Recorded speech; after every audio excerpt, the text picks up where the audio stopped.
Odeeffannoo paaspoortiitiin wal qabate biyya keessa kan namoonni jirtanii fi biyya keessa namoonni hin jirre paaspoortii bakka jiran kan isin jalaa baate paaspoortii haaraa baafachuu paaspoortii ariifachiisaa kan isin jalaa madoo magaalatti odeeffannoo paaspoortii wal qabatan kan isin biraan ga'uuta isin jechuu barbaada isas akkamitti argachuu dandeettan biyya ormaa keessa osoo jirtanii isin jalaa namoonni barbade kan ammoo namoonni mana hojii keessaniitii haala isin mijaa'uu dhabee paaspoortii keessan achitti dhiiftanii baatan akkamitti argachuu akka dandeettan yeroo gabaabaa keessatti akkamitti argeessan gaachuu akka dandeettan iddoo isin jirtanii akkaataa isin fidanii isin biraan ga'a jechuudha.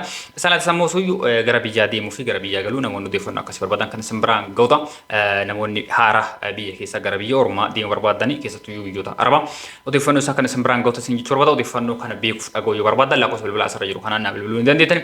Isaanis ammoo lakkee asirratti barbaadan namoonni jettan ammoo yeroo itti aanutti viidiyoo isaa waraabee kan isin biraan ga'uuta isin jechuu barbaada. Isaanis ammoo akkuma kana dura isin biraan gahaa turetti biyya keessatti mana bituu fi mana gurguruu akkasumas ammoo ijaaru wal qabatee odeeffannoo jiru kan isin biraan ga'uuta. Sanaatis mana ijaaruu barbaadan mana isin ijaaruu barbaadan sana hamma kaarii lafa isin irra ijaaruu barbaadanii kun ammoo baay'ina kutaa inni qabu lafa kaarii isaa irratti hundaa'uudhaan qarshii hammam akka isin gaafachuu danda'u diizaayinii isaas diizaayinoota babbareedoo akkamitti akka ijaarachuu barbaadanii gorsa isaa kan isin biraan ga'uuta isin jechuu barbaada.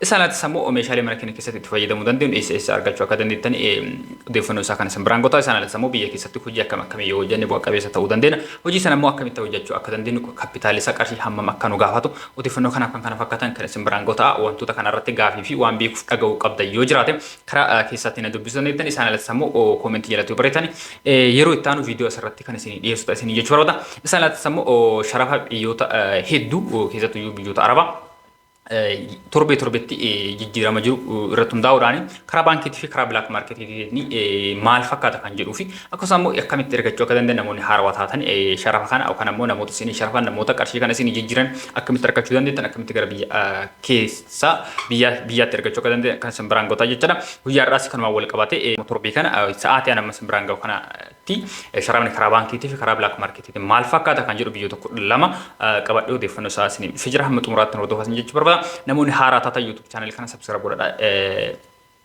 Maatii keenya kan taatan ammoo like share godhaa. Viidiyoon kun yoo isin tole hiriyoota keessanii fi dhaga'uuf beekuu ni qaban namoonni jettanii yaadda yoo jiraate share godhaa biraan ga'a isin jechuudha. Sharafni karaa baankiitii fi karaa gabaa gurraachaatti yeroo kana kan inni fakkaatu jalqabarratti kan isin biraan ga'u doolaara Ameerikaati. Doolaarri Ameerikaa tokko karaa baankiitiin qarshii 134 kan inni sharafamaa jiru. Karaa bilaak maarketiin yookaan ammoo karaa gabaa gurraachaatiin qarshii 157 kan inni sharafamaa jiru. Kanaan jiraachuu beektanii akka itti fayyadamtan isin jechuu barbaada. Sanattis ammoo doolaara Kanaadaati. Doolaarri Kanaadaa tokko karaa baankiitiin qarshii 96 saantiba jaha karaa baankiitiin ammoo qarshii 112 hamma qarshii 113 kan inni sharafamaa jiru. Dabalataan ammoo doolaara Awustiraaliyaati. Doolaarri Awustiraaliyaa tokko qarshii biyya keenyatti karaa baankiitiin qarshii 86 saantiba 7 karaa baankiitiin jechuudha. Karaa bilaak maarkeetiitiin qarshii 101 kan inni sharafamaa jiru.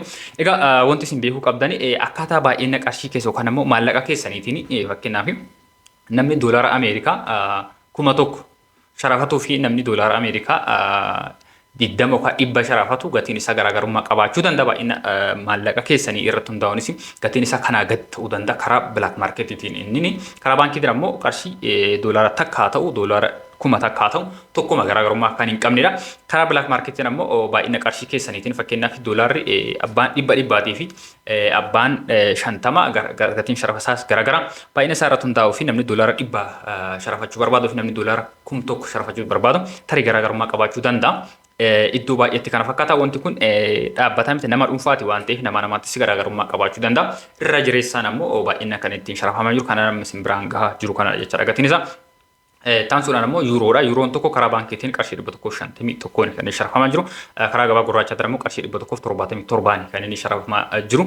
Kanaaf namoonni qarshii kana harkarraa qabdan yookaan ammoo kaffaltiin keessan qarshii kana mallaqa kanaan ta'e dhiifama kaffaltiin keessan mallaqa kanaan namoonni ta'e kanaan jiraachuu isaa beektanii karaa baankiitiinis kana karaa bilaak maarkeetiinis kana ta'uusaa beektanii akka itti fayyadamtan isin jechuu barbaada. Taansuudhaan paawundiidha. Paawundiin tokko karaa baankiitiin qarshii 180 karaa bilaak maarkeetiin qarshii 210 ni jiraachuu isaa beektanii isas akka beektan isin jechuu barbaada. Taansuun ammoo maallaqa Kuweetiiti. Maallaqa guddaa addunyaa kana maallaqa Kuweetiiti. Dinaarri Kuweetii tokko karaa baankiitiin qarshii 438 fi saantiba 66 kan inni sharafamaa jiru. Karaa bilaak maarkeetiin ammoo qarshii 511 fi saantiba 80 fi amma qarshii 500 fi 12 kan inni sharafamaa jiru dinaarri Kuweetii jechuudha. Ittaan sun ammoo dirhama Dubaayiiti. Dirhamni Dubaayii tokko karaa baankiitiin qarshii 36 saantiima 66 karaa Black Marketiin ammoo qarshii 42 hamma qarshii 43tiin sharafamaa jira. Iddoo iddootti garaagarummaa qaba. Innis boo jalqaba isinii kaasuuf jaaletti baay'ina maallaqa isin harkaa keessan irraa qabdan irratti hundaa'uun garaagarummaa qabaachuu danda'a. Kanaaf namoonni baay'een ni beektan yeroo baay'ee ijoolleen gara biyyaa ergatan nama baay'ee nama 2-3 ta'anii walitti gurmaa'aniitiin kan isaan ergatan yeroo sana ammoo sharafni isaa ol kaasanii jechuudha. Qarshii muraasa ta'e ammoo maallaqa muraasa ta'e immoo sharafni isaa kana nama isin jedhe kana gadis ta'uu danda'a. Akkasumas namaa namattis garaagarummaa qabaachuu danda'a. Irra jireessaan immoo kan amma isin biraan gahaa ture kana riyaalli Suudi Arabiyaa tokko karaa baankiitiin qarshii 35 fi saantiima 9 jira. Karaa Black Marketiin immoo qarshii 42 jiraachuu isaa beektanii isas akkatti fayyadamtan jechuudha. Innis akkaatama jalqaba isin jedhe akkaatama kaawwaniitiin maallaqa baay'ee yoo ta'e immoo sharafni isaa ol ka'uu danda'a. Maallaqa muraasa harkarraa qabdan yoo ta'e immoo gadi bu'uu danda'a jechuudha. Egaa ittaan suudhaani riyaala Omaaniitiin riyaalli Omaanii tokko karaa baankiitiin qarshii 349 saantiima 8 yoo ta'u karaa Black Marketiin qarshii 408 fi saantiima 9 tamaanii jiraachuu isaa beektanii isas akkatti fayyadamtan jechuu barbaada. Ittaan suudhaan dinaara Joordaaniiti. Dinaarri Joordaanii tokko karaa baankiitiin qarshii 189 saantiima 90 sharafamaa jira. Karaa Black Marketiin qarshii 222 sharafamaa jira. Isas kanaan jiraachuu isaa beektanii namoonni qarshii kan maallaqa kan harka keessan irraa qabdan akkasumas immoo kaffaltiin dalagaa keessanii kan isinii kaffalamu dinaara Joordaaniitiin namoonni ta'e karaa baankiitiinis kanaan jiraachuu karaa Black Markeetiinis qarshii 222 jiraachuu karaa baankiitiin qarshii 189 saantiima 90 jiraachuu isaa beektanii akkasuma isin jechuudha. Inni kunis karaa baankiitiin baankiitti garaagarummaa qaba. Garaagarummaa qarshii tokko qarshii lama waan akkasiis qaba. Isin jechuu barbaada. Haa ta'uuti ammoo baay'ina irratti hundaa'uun kan ol ka'u kan gabbu waan qabu hin qabu karaa baankiitiin tarii karaa Black Marketii yookaan immoo karaa gabaa gurraachaatiin baay'ina maallaqa harka keessan irraa qabdaniitiin sharafni isaa ol ka'uu fi gabbuu isin jira gabbuu danda'a. Ittaan sun ammoo dinaara Baahireeniti. Dinaarri Baahireenii tokko karaa baankiitiin qarshii 357 fi saantiima 26 sharafamaa jira. Karaa Black Marketiin qarshii 400 fi 17 sharafamaa jira. Isa kanas kanaan jiraachuu beektan akkatti fayyadamu jechuudha. Inni kun haala sharafaa kan yeroo ammaa guyyaa maanas viidiyoo kan isin biraan gahaa jiru kan ittiin jirudha isin jechuu barbaada. Ittaan sun ammoo namoonni baay'een yeroo baay'ee deddeebi'anii gaafataa turtanii kana dura hojjedheen beeku liiree Turkiiti. Liireen Turkii tokko karaa baankiitiin qarshii 3 fi saantiima 46 sharafamaa jira.